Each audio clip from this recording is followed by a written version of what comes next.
Hey mom, how's it going? I'm doing okay, Lindsay. How are you doing? I don't really know how to answer that question today, to be quite honest with you. I'm doing good, but I'm not the one sitting over here with the back problem. I know I'm sitting against a heating pad. I mean, how do you actually not feel old when you're, moving very slowly and sitting against a heating pad? I don't think that's a great day. I'm feeling my age today. I would tell you that. So, yeah. Well, at least you have a beautiful view out that window of some nice water, and it's not freezing cold here because we could be back in Virginia where it's cold. We could be. You are 100% correct. And I got to tell you, it is like a special treat when I get to be on a podcast with people that I know, like, and trust, but also that I call really good friends of mine. So today is one of those days. And I'm really thankful for so many people in my life. But Wesley Anderson, you might be at the top of that list of the people in this industry that I am grateful to call a friend. So welcome to the show. Wow, that's a cool introduction right there. Friendship's an important thing, and mine and Carrie's friendship, Lindsay. I don't know if she ever shared with you. Carrie actually hiked up a river with me to a waterfall, and we had to back out of our parking spot for maybe like a quarter of a mile because the roads were so thin. And if that adventure wasn't crazy enough, she then got in her car and came to my home in Aguadilla.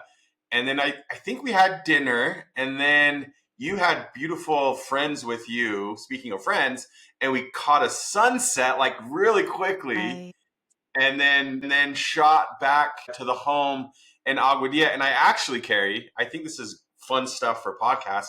I remember you feeling sheepish about bringing a bottle of wine. Oh my And God. Yeah. So, we all revert to what we know. And then I realized that was a bad idea. Oops. So sorry about not a bad idea. Not a bad idea for even 1 second. But for those of you that don't know, in the Mormon culture, alcohol is not something yeah. that one does. However, I'm probably not the poster child for the Mormon culture. So which is funny though, but Wes, you left out. So when we were at your house, we celebrated, was it your nephew's birthday? So one of the dizzying effects about living in Puerto Rico is everyone has their vacation at my home. So to try and remember which niece or nephew, but yes, that rings a bell that it was one of them. It was one of them, and we had cake, and now my brain knows it was Aubrey's. It Yes, was that's right. Oh, there you Aubrey's, go. That's right. Yeah. but I would say we probably have 6 or 7 birthdays. People do their vacation, and it's one of their children's birthdays. But you're right. We celebrated Aubrey's birthday. And I remember she felt very special because she said, Uncle Wes, why did they come? I'm like, for your birthday, dude. Like, Duh.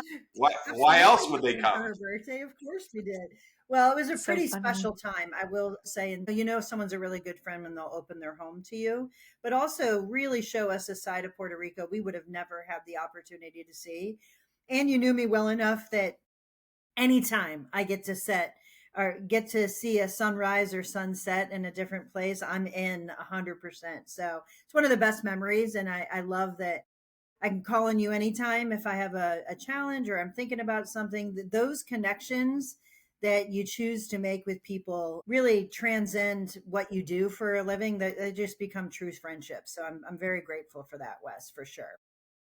Well, I share and echo all of those. You've been so influential in just growth with my company in personal levels and just, I would reciprocate that gratitude very much. So I have loved having a front row seat to watch you just to stardom, just to become a giant in the industry, traveling everywhere and doing everything. It's been beautiful to have a front row seat. And I get a lot of, well, I don't as much anymore because everybody knows you now. But in your early days, I would get this message like, "Yo, who's this Carrie?" And I'm just like, "Buckle up, you're gonna love it. Just like plug your nose and jump in the pool. It's gonna be a great experience, and you're gonna enjoy yourself." But I used to get those messages frequently, like tell me like who's this Carrie? And I'm like, "You're gonna know quick. Like just hold on a second. It's coming." So it's been Nice. great to watch you succeed. I appreciate that. Well, speaking of, listen, we are surrounded by so many people that are entrepreneurs. It's in our DNA basically, right? So you definitely fall into that category. Before we jumped on this podcast, I mean, I knew you were an entrepreneur, obviously, but I didn't know how seasoned of an entrepreneur you were and how many different businesses you had tried. So for the people who don't know you, maybe just give a quick brief about what you do right now, but also all of the businesses that you have had. And let's just talk about buying, selling, building, all kinds of things when you are an entrepreneur. I'd love to dig into that. That's wonderful. So right now, as it stands, I have my Ava hat on right now. Agency VA takes the majority of my time and my efforts, which I love with all my heart. And at Agency VA, we were able, and it was sheer luck, built a remote worker software, Ava, which is on my hat, right before COVID hit. And then COVID validated our software, Ava. And the past little bit of my life in Agency VA has kind of just been twofold, focusing on the AI portion of our company. And then I've been so blessed to go to the offices across the globe, and we'll actually be in 20 locations here shortly Wow. across the entire globe. So just took my father to Singapore and Philippines, which was like one of the like coolest things of my life. For my father to be like, well, yo, what you're doing's real. You know, these people are real. This isn't just like fake. Like, and so we got to celebrate with our people. So that was tremendous. Prior to that, I actually was raised in my father's technology company. So it was cool to go with him because he's kind of the one that taught me everything that I know about business and being an entrepreneur. And I'll never forget the day that he started his company. He called me and my siblings to the kitchen table, and he talked about this revolutionary technology that would forever change time. He wasn't speaking about AI. He was actually speaking about CD-ROM, and that dates me. People are like, "What is CD-ROM?" A little CD that you used to use. I don't even know how else to explain it, but his company is called IROM after CD-ROM because that was to change the whole world. And so I was raised in that and have always kind of been his gopher. Like I had to do everything in the company, whether it was like cleaning the office or networking computers, programming, coding. I was just his person for all the jobs no one else wanted to do. And I loved it. And I actually thought that the rest of the world, while they were going through high school and middle school, they also had to help their father build a company. I just thought that's what you did because that's all I knew. I didn't know there was any uniqueness to that. But I also, while doing that, just very entrepreneurial family, I was gonna write them down, but I only had a sticky note, so I was like going through it. But I've had a lawn mowing company. I've had a babysitting company. I have had the cool thing about the lawn mowing company. I didn't mow a lawn. I actually had people that mowed the lawns. I negotiated the contracts, and I got new business, and I set up the structure. I never actually mowed a lawn. I had a cleaning company. My mom drove me around to businesses, and I got the contracts to clean businesses Nice. when I was 14 and 15. Nice. I had a candy company, which was like Willy Wonka style, like anything that you could do to like any type of like gummy bear or gummy worm, like, or any kind of nut, chocolate, toffee, we did. And at the peak, I was taking in probably 3 to 4 thousand pounds of candy twice a week to some of my clients. It was a big company. That's The huge. theory behind that, all of my companies are like, I have a weird idea. My thought was, you're in a hospital, you just get good news that you have been in remission for cancer. So what do you do? So I thought, like, go get candy, man. Like, go get some chocolate. Or the alternative, you're in a hospital, other side of the coin. You just found out the cancer is pretty aggressive. What do? Go get chocolate. And so, like, Mhm. that was my thesis. And I started in hospitals, and I put these big, giant displays, 1 pound of candy. I mean, it was a lot. It was a isolated marketplace. That was a really fun company. It's fun. I have done a lot with insurtech type stuff, tons of stuff there. I mean, That whole web is pretty infinite. And then I still own to this day an insurance agency. Wow, man. Which of the companies would you say you learned the most from? The candy company probably, or the insurance Yeah. agency.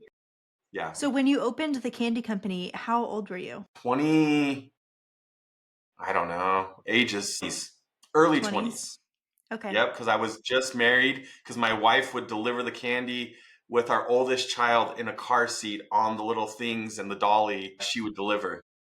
So tell me, Wes, like not all companies are created equal. Like there's no two ways around that. And I love that each of your companies, it was an idea that you turned into a revenue stream, and some of which you actually didn't do the work. You delegated the work and was able to be the owner.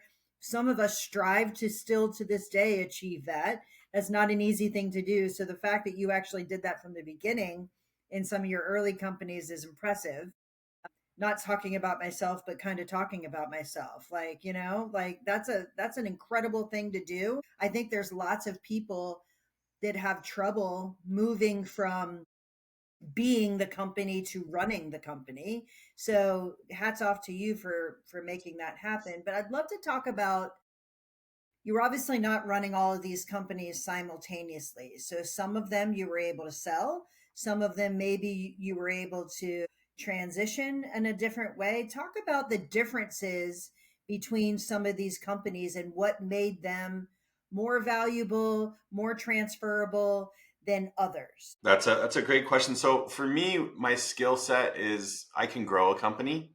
So I love to scale and I love chaos because I think any level of growth is a high level of chaos. I'm a weird, unique individual where when peace and calmness comes, I will create it. I don't like to be stagnant. I have to be pushing and like growth, even as a young child, when you grow, you feel growing pains. Growth is painful, but I like yearn for that pain. So a lot of them I grow at a really aggressive clip. To me, it feels like it's normal. But then when I like put my head up for air and talk to others, like, you did what? You went and got this contract? How did you do it? So a lot of my companies that I've had, some of the greatest separators between them would be like the contracts that I had. There is a large, they pretty much dominate Utah, called Intermountain Health, and they have all the hospitals. It's like the largest. The University of Utah would probably be number two. I had both of their contracts. And so Wow. the value of my company, for the candy company, if we're talking about that one, were these two contracts. And what happens, I think, for good companies or good founders or good anything is none of those were handed to me, those contracts.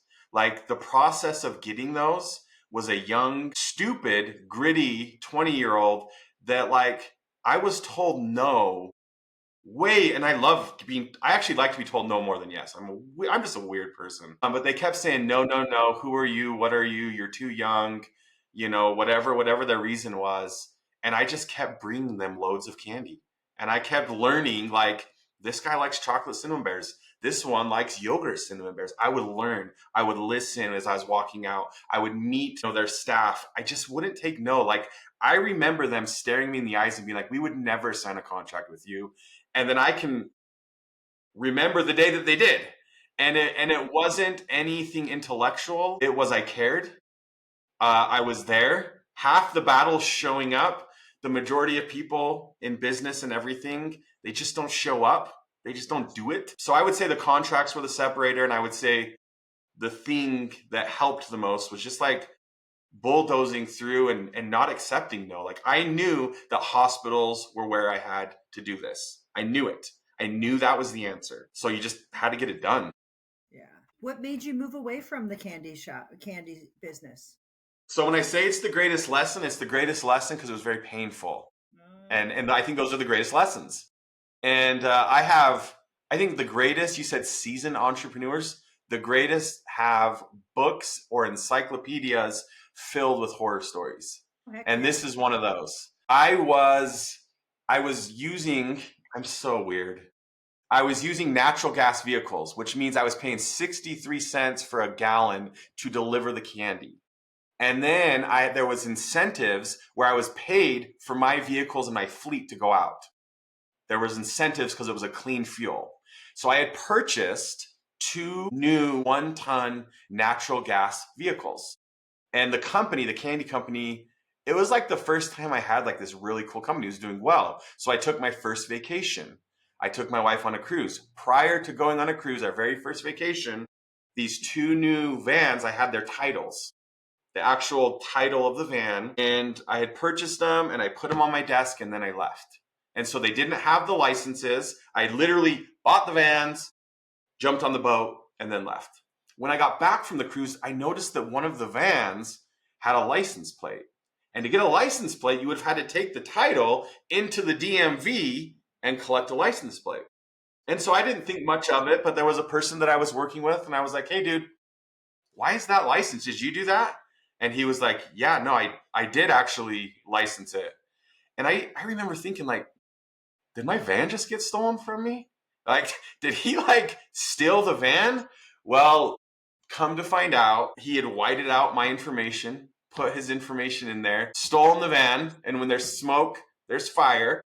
And so that was one thing. And that was minor compared to the other things that had done. And so I didn't know much about legal counsel. I didn't know much about anything. And that company was taken from me, very much stolen. I don't view myself as a victim because I kind of like walked, I didn't know what to do. I think Right. someone could have guided me, like, he just freaking stole it. I actually had the attorney general call me because he had like on his Y a little pigly tail, and they could tell that he committed fraud on that. And it was like months after, and I was just like, I don't want to do anything. I don't want to be there. Like, it was a very toxic spot. So it just got taken. That, and the company, people always ask the next question after that is what happened to it? It went up in flames, and I received no relief that it went up in flames. I would have just as soon had it, do wonderful. That was a tough lesson though. Yeah. There's lessons in everything we do, right? Well, so we didn't ask you this question. Have all of the companies that you've started, have you always had a partner? Because in agency VA, you have Ben, right? This candy shop, you had a partner. Have there always been partners, or have you ever owned one just solely yourself? Great question. No, I always have a partner. I always have, the way that I'm structured, attention to detail and operations. Like, I am very self-aware, are not my strength. So I always sign up with someone, that's their strength. I can grow, I can sell, I can create. I love all that stuff. But like, to sit down and like fill out an invoice, I refuse. Yeah. So like, each of them have been, with someone that's their skill set. Interesting. So when you're choosing your partners or finding your partners, has that been a process that like you have a process for that, or they just kind of happen? So in the early days, there was zero process. One was a guy that I was intrigued. I was playing him at ping pong, and he was so good, and like, I couldn't beat him, and so we became partners. That's literally one of them in the early days. You couldn't beat him at ping Now pong. Okay. he beat me at ping pong. I eventually beat him later on as we became partners. That's actually why I wanted to become partners, was Yeah. to Ping pong player defeat for him at life. ping pong. It really was a big reason. So the early days were stupid happenstance type reasons. Now in life, it's not what I do in anything, it's who I do it with.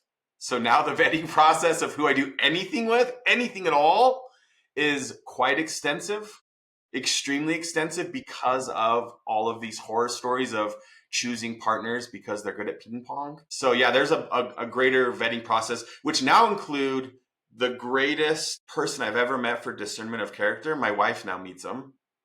Where in the past she'd be like, did you start another freaking business? Who's it with? And like, a lot of them, she'd be like, that's a complete idiot. And you're an idiot too. You're both idiots. And this is gonna burn. I love Ashley. I think that everyone should surround themselves with someone who is willing to tell you that you are making the biggest mistake of your life. So Yeah, you married well, my friend. You definitely I married well. agree. Yeah. So that's funny. So if somebody's listening to this, and there's plenty of people that are serial entrepreneurs, tell me who, or maybe you would just give advice, but who do you seek out advice from? Like, who has been your go to person or have there been many that you've sought counsel as you're moving through your career? What does that look like for you? That's a great question. So, first and foremost, I'm going to pick on the insurance industry. Not sure if this is a hot take or just truth. Unfortunately, the individuals that have megaphones or what is viewed as like a great social media presence, unfortunately, I've looked under the hood of what they've created, and it's usually a hot mess of garbage. And then the alternative of that is the individual that's sitting there silently, unassuming, has no reason to boast or scream on social media, are the titans of that industry, of the insurance industry. That's been my experience. And so, like, the litmus test for me, oftentimes, if you're screaming on social media, like, I just go to that unfollow button at a rapid rate because I've learned that a lot. But who I follow, I have followed the loudest voices and lost.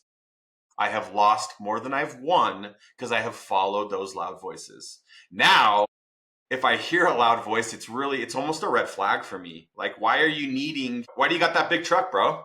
What's going on? What are you hiding? Mhm. My mentors, one of the greater ones that I can think of, is my neighbor up the road. And I'm in Utah right now, of my home in Utah. And the reason that I liked him is when my mother-in-law passed away, for every one of those, like, we need to call in a dude to come like chop a tree down or do things, this guy was always there. And like, what neighbor shows up to do the crap stuff? And I just admired this human, and he was super unassuming. Turns out he's like one of the highest ranking military officials. I went in his basement, and you would never know. There's him and George Bush, him and like athletes, but like, Cool. he's got his khakis and his New Balances, super unassuming, very good human. A lot of my mentors, I would say, are that. Those are the ones that I look up to. Now, good people is a big deal to me. Yeah, I Mhm. agree. Totally agree. And I would say the same thing. You got to go more than just who's the loudest in the room. The quiet person that's taking it all in and very measured with when they talk and what they say are the ones that pretty much have the most to say, but they're not going to dominate the room ever. They have no need to. Yeah, they absolutely don't. It's a lesson that's hard to come to, and it takes experience and some thoughtfulness on your own to actually realize that in a room, which is interesting. So yeah, it's a great point. I don't know that that's not true in every industry, to be quite honest with you. I think that you always have to ask yourself, what is driving the person that is dominating the room? And unless you know the answer to that, there could be a reason that isn't exactly what you think it is. So yeah.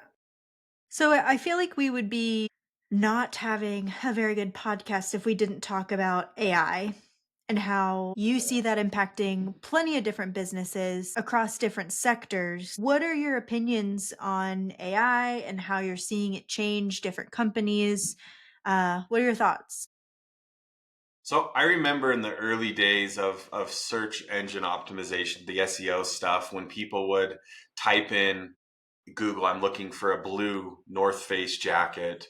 And then they would proceed to go on their phone and they would see about a gazillion blue North Face jackets. And they would think it was magic. And it was really powerful. And the buying pattern of individuals was a really unique thing that, like, it felt like, it was closing in on what we were fed.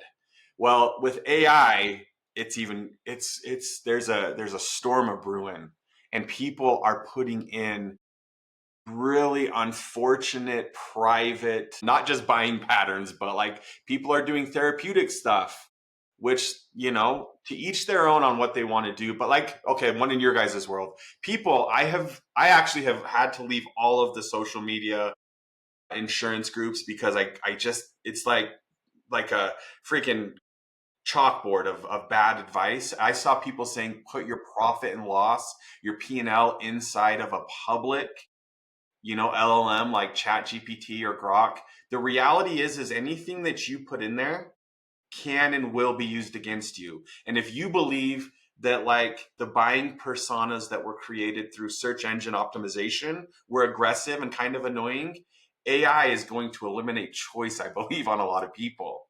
And so as it pertains to AI, and this has been my life for It's kind of like the person that listened to the band before it was cool. You know, AI has been something that I highly love, and I live by it, and I wear the AI glasses and I do all the things, but nothing that I do goes into a public LLM. Absolutely. Everything that I do is privatized.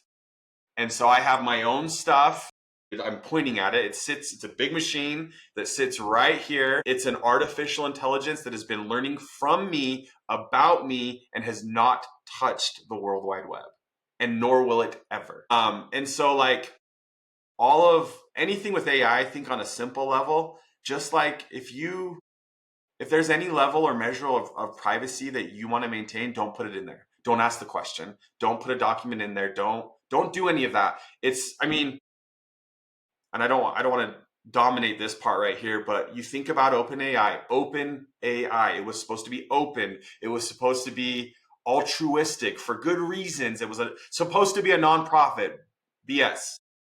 100% BS. There was, and now within the past couple days, ChatGPT has openly said we will begin advertising. And once they begin advertising and the money starts flowing, the motive starts changing, and this AI that's making everyone feel good because it agrees with everything they say, and it's not a North Star, and it's not right, and it's not 100% accurate, and do not put private information in it. I don't know if that's the direction you wanted to go, but that's been hot on my mind, and I keep seeing these horror stories, and it's just going to get worse. I think there's two polarizing groups of people out there. I think there are ones that know enough to see the danger, to understand the ramifications of it. And then there's others saying, what a great opportunity. Or maybe there's three, and there's others that are putting their head in the sand and saying, this isn't going to impact me. Right. Mm-hmm. I feel like those groups are very polarizing. It's not like you can straddle one or the other. So it's becoming so mainstream very quickly. And there's a lot of confusing and conflicting advice about there. Like it's safe, it's fine, it's this, do that. Look how powerful it is. And then others saying, huge red X, don't do it, don't do it. It can be a problem. And I think the biggest thing for me is number one, get educated. Number two, know what differentiates yourself in your roles and really focus your business on the things that differentiate you rather than being fearful of something that is here and isn't going away. It is going to change how we do work.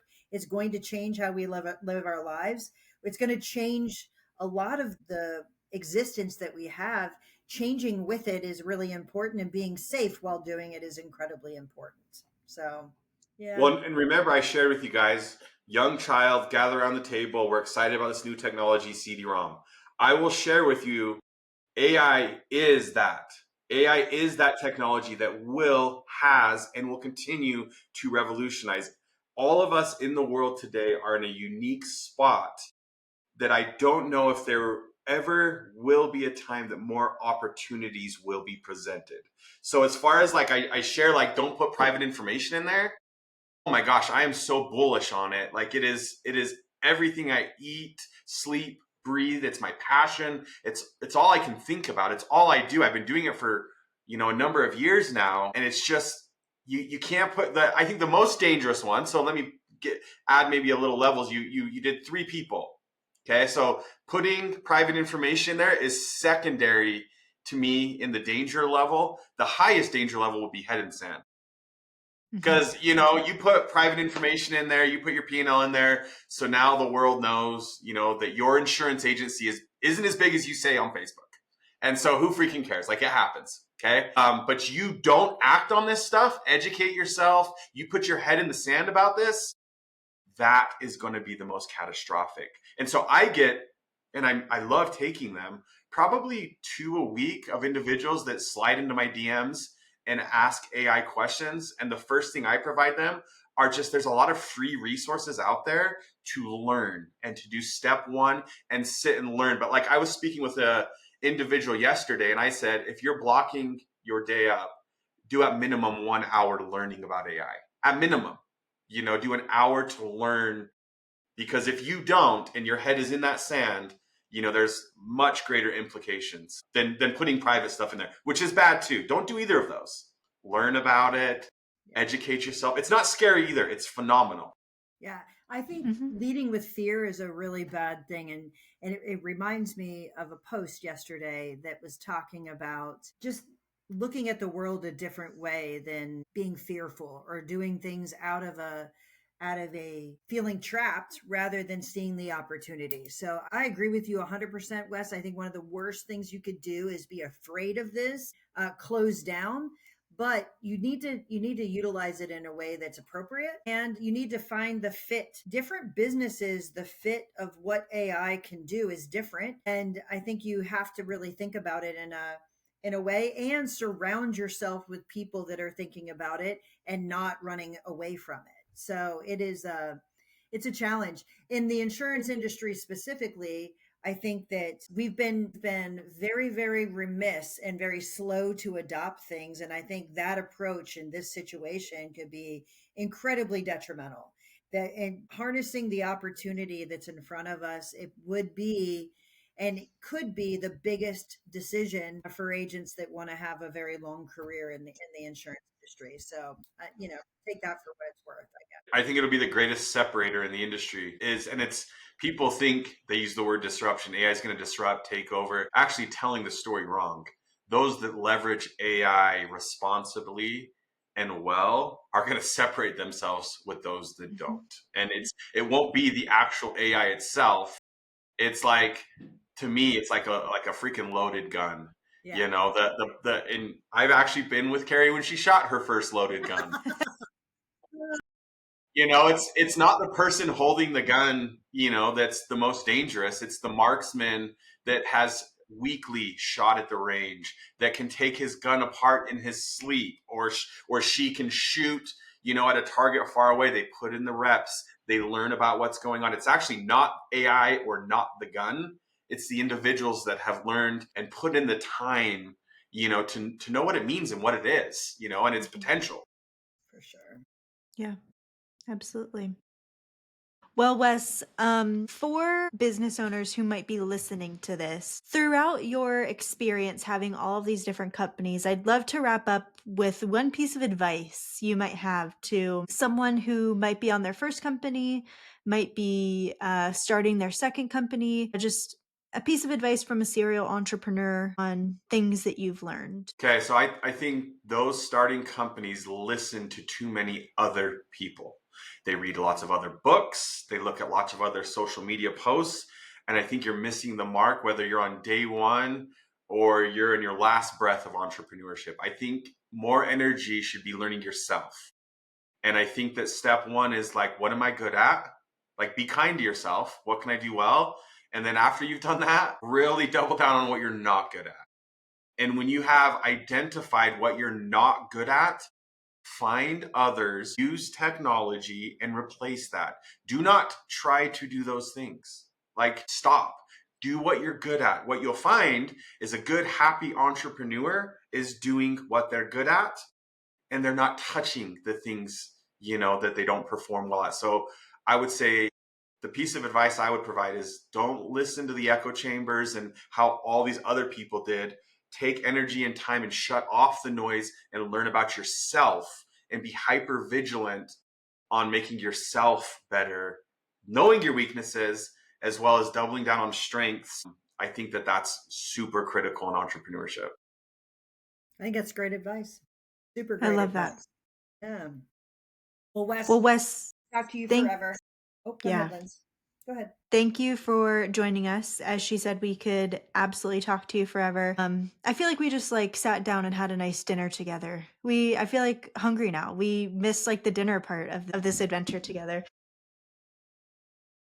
Agreed. Thanks so much for joining us, Wes. Really loved having you on. You bet. Thank you for having me.